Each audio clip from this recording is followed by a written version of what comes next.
Hi all, this is Namrita. Welcome to my channel called Crystal Arcana by Namrita.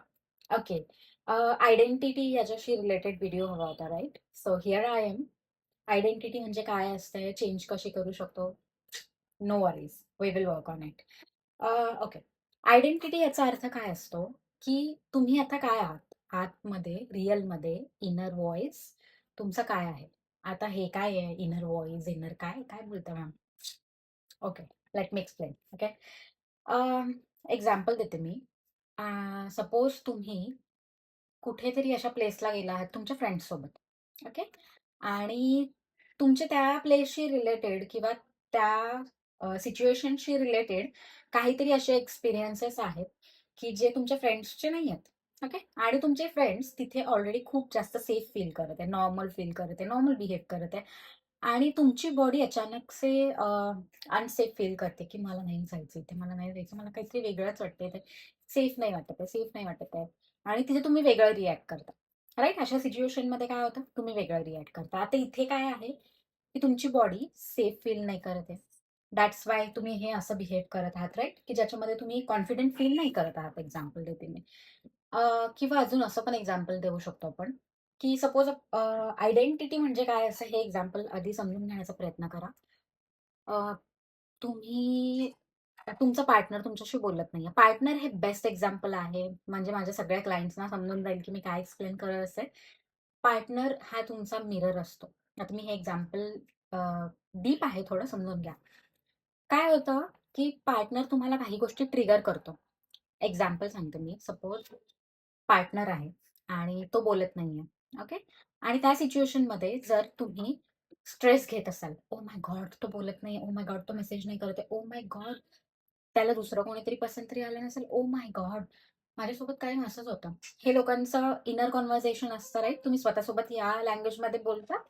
जर असं असेल तर इथे आयडेंटिटी इश्यूज आहेत. का आहेत? जिथे तुम्ही म्हणताय, की "ओह माय गॉड! त्याला दुसरं कोणीतरी आवडलं नसेल ना?" हा क्वेश्चन जेव्हा तुमचा येतो, याचा अर्थ की तुम्ही स्वतःला वर्दी समजत नाहीये इथे. राइट? किंवा तुम्ही आतून सेफ फील नाही करत आहात. तुम्ही अशी व्यक्ती नाही स्वतःला चूज करत आहात. तुम्हाला असं नाही फील होते, की ती व्यक्ती दुसऱ्या कोणाला तरी चूज करते, याचा अर्थ की मला कोणी चूज नाही करत. राइट? हे तुमचं इनर कन्व्हर्सेशन आहे. ही तुमची ॲक्चुअल आयडेंटिटी आहे. जेव्हा तुमचा पार्टनर तुमच्यासोबत थोडंफार डिफरंट बिहेव करतो किंवा थोडं तुम्हाला टेन्शन नाही देत, त्यावेळी तुम्ही लिटरली अँशियस होऊन जाता किंवा खूप सारे क्वेशन्स मनामध्ये येतात, राइट? पण जी व्यक्ती सेफ पोझिशनवरती आहे, ती व्यक्ती असं थिंक करेल का? या क्वेशनचा आन्सर मला द्या. फॉर एक्झाम्पल, आता आपल्या पेरेंट्स सोबत आपलं बोलणं होतं किंवा आपल्या फ्रेंड्स सोबत आपलं बोलणं होतं एव्हरी डे नॉर्मली, राइट? आणि तुमची सपोज फ्रेंड आहे, ती जॉबसाठी दुसऱ्या सिटीमध्ये गेली आहे. ओके, आपण हे एक्झाम्पल घेऊ. आता काय होतं, सपोज ती दुसऱ्या सिटीमध्ये आहे आणि एव्हरी डे तिचं खूप जास्त वर्क प्रेशर आहे. तिचं किंवा त्याचं, राइट? आणि वर्क प्रेशर खूप जास्त आहे आणि त्याच्यामुळे शी इज काइंड ऑफ बिझी. ती आपल्या लाईफमध्ये खूप जास्त बिझी होऊन गेली आहे आणि रोज कॉल नाही होते तुमचा आता.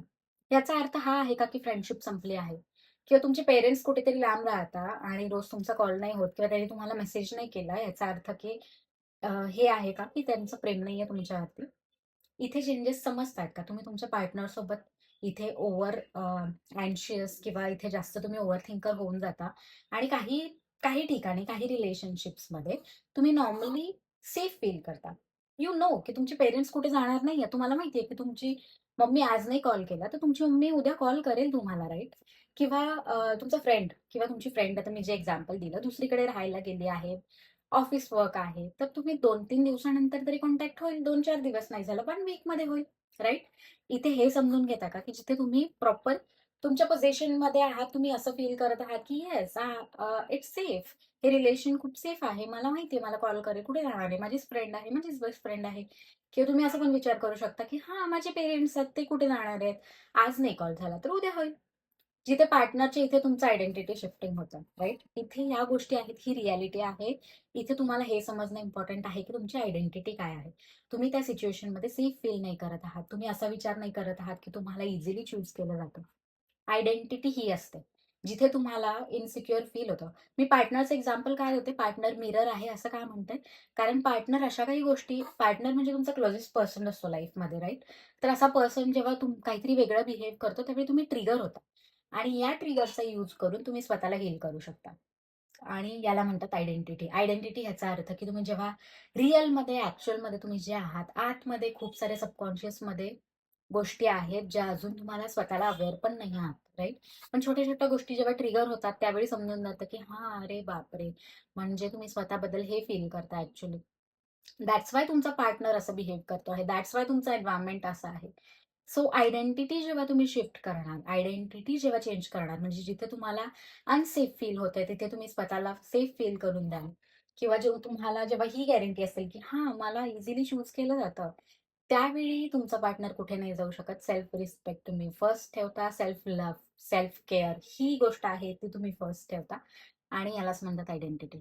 आय होप तुम्हाला समजलं असेल आणि पार्टनरसोबत तुमचे फाईट्स होत आहेत किंवा पार्टनर काहीतरी ट्रिगर करतो आहे, तर याचा अर्थ ही तुमची अपॉर्च्युनिटी आहे स्वतःमध्ये चेंजेस करण्याची, हे प्रॉब्लेम फाइंड आउट करण्याची आणि स्वतःला चेंज करण्याची. कारण तुम्ही जोपर्यंत इनर वर्ल्ड चेंज नाही करत, तोपर्यंत आउटर वर्ल्डमध्ये तुम्हाला काहीही डिफरंट असं काही भेटणार नाही आहे. जर तुम्हाला आउटर वर्ल्डमध्ये किंवा 3Dमध्ये किंवा तुम्हाला नवीन अनुभव हवे असतील लाईफमध्ये, छान-छान गोष्टी एक्सपिरियन्स करायच्या असतील, तर दुसऱ्याला फोकस करण्याऐवजी स्वतःवर फोकस करून स्वतःमध्ये जे रिक्वायर्ड चेंजेस आहेत ते करून घ्या आणि आयडेंटिटी शिफ्ट करा आणि इझिली सगळ्या गोष्टी तुम्ही घेऊ शकता, मिळवू शकता. किंवा फॉर एक्झाम्पल अजून पण हे एक एक्झाम्पल देऊ शकतो, की आता तुम्हाला असं वाटत असेल, की माझ्याकडे पैसा खूप कमी येतो किंवा क्लायंट्स खूप कमी येतात किंवा काही.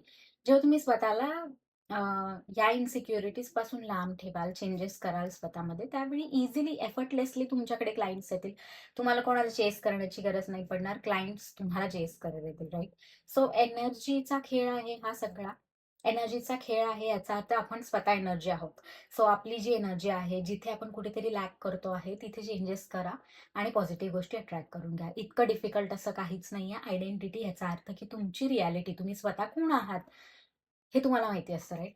So that is your identity आणि आयडेंटिटी चेंज करू शकतो आपण. आयडेंटिटी वन्स एकदा चेंज झाली, त्याच्यानंतर तुमचा outer world, outer experiences, everything will get change. Okay?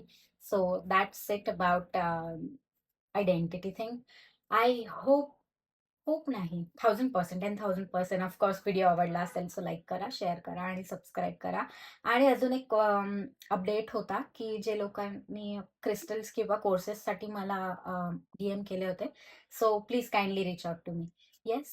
So मॅनिफेस्टेशनची जर्नी कंटिन्यू ठेवा. या गोष्टी आहेत, ही रिॲलिटी आहे, हे सायन्स आहे. Okay? Whatever I am teaching, मी तुम्हाला माझ्या मनात येतंय म्हणून मी येऊन इथे काहीतरी शिकवत नाही आहे. That is the neuro science. Everything आपण न्यूरॉन्स कसे वर्क करतात, ब्रेन कसा वर्क करतो, मॅनिफेस्टेशन कसे वर्क करतात, एनर्जी कशी वर्क करते, खूप साऱ्या गोष्टी शिकणार आहोत. आणि या बेसिक गोष्टी आहेत ज्याची अवेअरनेस खूप कमी लोकांमध्ये आहे. So be aware. आपलं फंक्शनिंग कसं होतं हे तरी तुम्हाला बेसिक आयडिया असली पाहिजे, राईट? सो येस, मॅनिफेस्ट करत राहा छान छान गोष्टी आणि मला नक्की कळवा. आणि या, बाय.